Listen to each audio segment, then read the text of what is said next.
187º dia. 1 Crônicas 24. São estes os grupos aos quais pertenciam os descendentes de Arão. Arão foi pai de 4 filhos: Nadab, Abiú, Eleazar e Itamar. Nadab e Abiú morreram antes do seu pai. Eles não deixaram filhos, e por isso seus irmãos Eleazar e Itamar se tornaram sacerdotes. O rei Davi organizou os descendentes de Arão de acordo com seus deveres.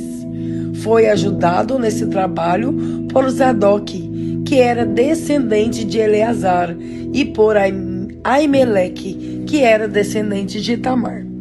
Os descendentes de Eleazar foram divididos em 16 grupos, e os descendentes de Itamar foram divididos em 8. Isso foi feito assim, porque entre os descendentes de Eleazar havia um número maior de chefes de famílias. Como havia oficiais do templo e líderes espirituais, tanto entre os descendentes de Eleazar como entre os de Itamar, eles foram divididos por sorteio. Os descendentes de Eleazar e de Itamar eram sorteados alternadamente, e os seus nomes foram escritos num livro pelo escrivão Semaías, filho de Netanel. Foram testemunhas o rei, os oficiais, o sacerdote Zadok, Aimeleque, filho de Abiatar, e os chefes das famílias de sacerdotes e das famílias de levitas. Depois de tirar da sorte, os 24 grupos receberam os seus turnos na seguinte ordem: Jeoiaribe, Gedaías, Arim, Seorim, Malquias, Miamim, Acós, Abias, Jesua, Secanias, Eliasibe, Jaquim, Upá, Jezebeabe, Bilga, Imer, Ezir, Apises, Petaías, Jesquel, Jaquim, Gamul, Delaías, Maasias. Os nomes desses homens foram escritos num livro, de acordo com seus turnos, para entrarem no templo e cumprirem os deveres conforme as regras deixadas por Arão, o seu antepassado, conforme o Senhor, o Deus de Israel, lhe havia ordenado. São estes os outros chefes de famílias dos descendentes de Levi: Gedias, descendente de Arão, através de Sebuel; Isias, descendente de Reabias; Jaate, descendente de Izar, através de Selomite; Gerias, Amariá, Jaaziel e Jecameão, filhos de Hebron, por ordem de idade; Samir, descendente de Uziel, através de Mica; Zacarias, descendente de Uziel, através de Isias, irmão de Mica; Mali, Muzi e Jaazias, descendentes de Merari. Jaazias foi pai de 3 filhos: Soão, Zacur e Ibri. Mali foi pai de 2 filhos: Eleazar e Quis. Eleazar não deixou filhos, porém Quis foi pai de um filho chamado Jerameel. Mali foi pai de 2 filhos, Eleazar e Quis. Eleazar não deixou filhos, porém Quis foi pai de um filho chamado Jerameel. Muzi foi pai de 3 filhos, Mali, Éder e Jerimote. Eram estas as famílias dos levitas. Os chefes de cada família e um dos seus irmãos mais novos tiraram sortes para serem escalados, como haviam feito os seus parentes, os sacerdotes descendentes de Arão. Foram testemunhas o rei Davi, Zadok, Aimeleque e os chefes de famílias de sacerdotes e de levitas. 1 Crônicas 25. O rei Davi e os líderes dos levitas escolheram os seguintes grupos de famílias de levitas para dirigirem os cultos de adoração: Asaf, Emã e Judutum. Eles deviam anunciar as mensagens de Deus, acompanhados por músicas de harpas, liras e pratos. Esta é a lista dos homens escolhidos para este serviço. Os 4 filhos de Asaf: Zacur, José, Netanias e Azarela. Quem os dirigia era Asaf, que anunciava as mensagens de Deus quando o rei mandava. Os 6 filhos de Jedutum, que era Gedalias, Zeri, Jesaías, Simei, Asabias e Matitias, dirigidos pelo seu pai. Eles anunciavam a mensagem de Deus, acompanhados por música de liras, e cantavam louvores e agradecimentos a Deus o Senhor.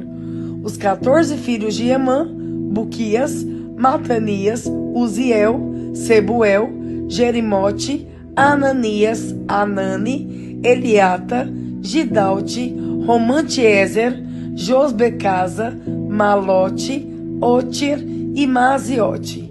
Deus deu a Emã, o profeta do rei, esses 14 filhos e também 3 filhas, conforme havia prometido, a fim de dar poder a Emã. Todos os seus filhos cantavam nos serviços religiosos do templo, tocando pratos, liras e harpas. Quem os dirigia era o pai.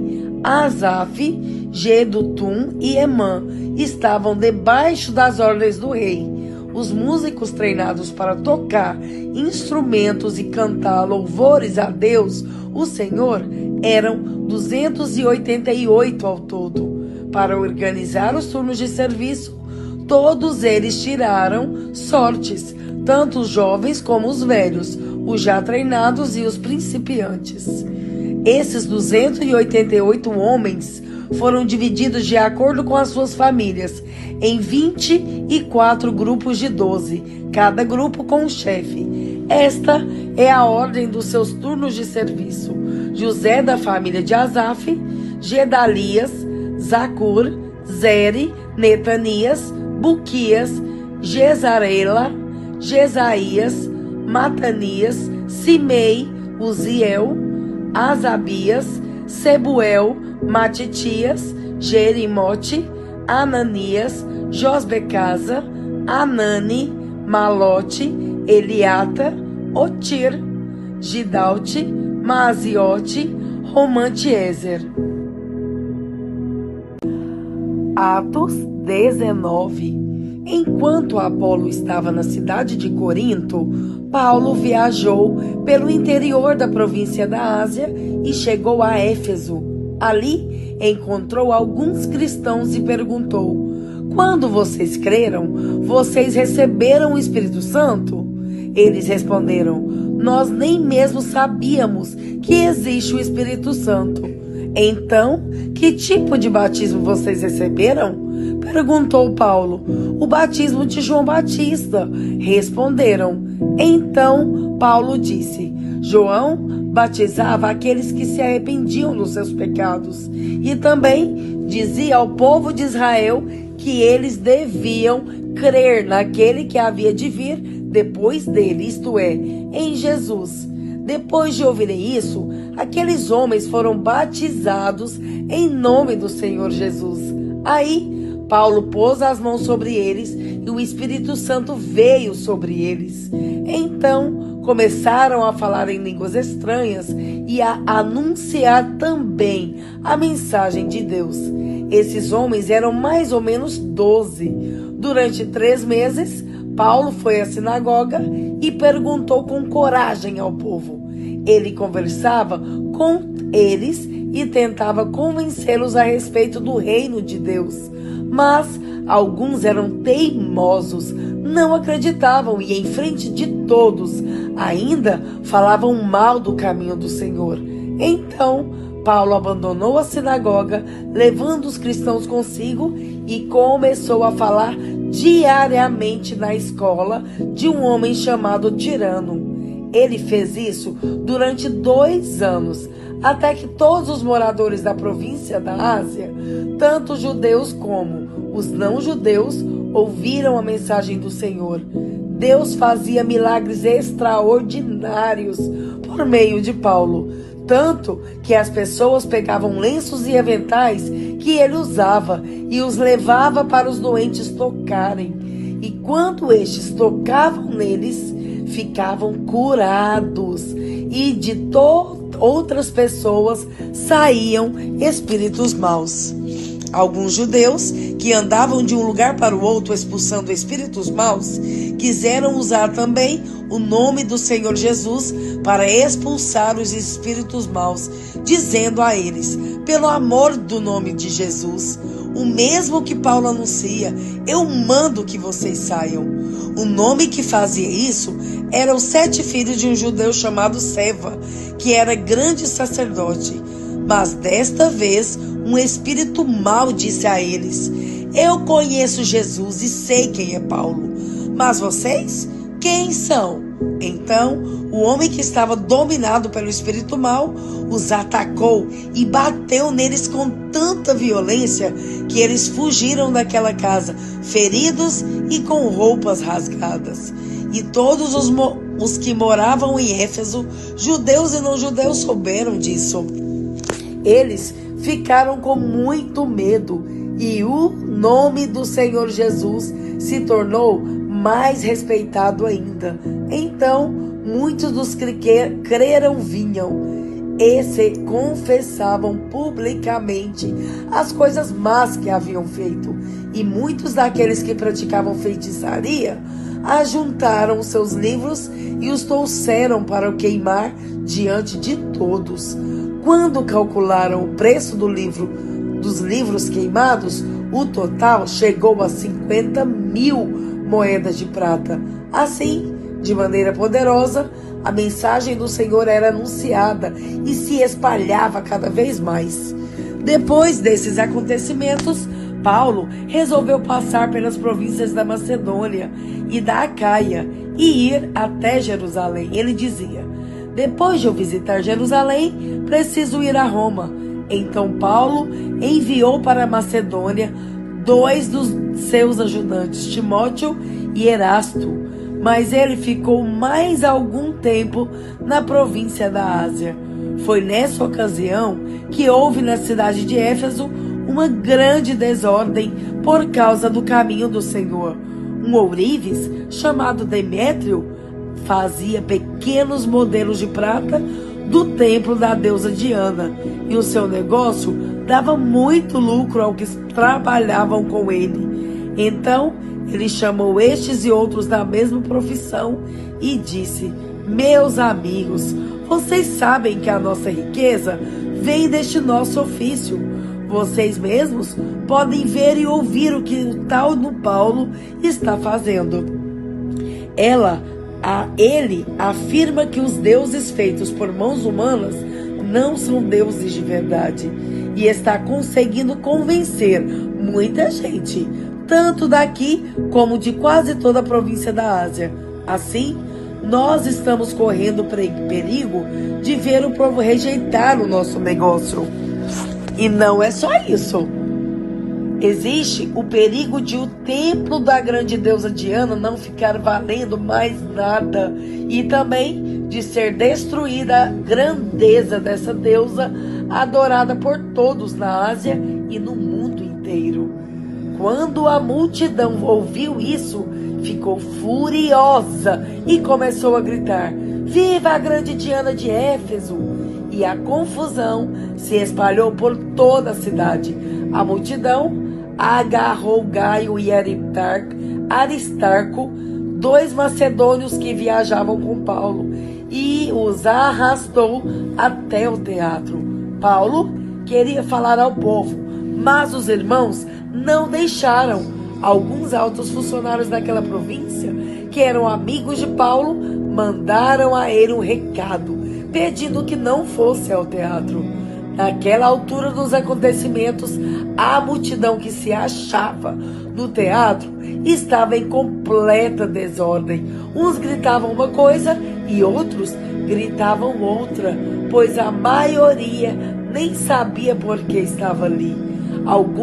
Algumas pessoas ficaram pensando que Alexandre era o culpado, pois os judeus o obrigaram a ir e ficar lá na frente. Aí Alexandre fez um sinal com a mão e tentou falar para se defender diante do povo. Mas quando perceberam que ele era judeu, ficaram gritando todos juntos a mesma coisa durante 2 horas. Viva a grande Diana de Éfeso! Finalmente, o secretário da prefeitura da cidade conseguiu acalmar o povo.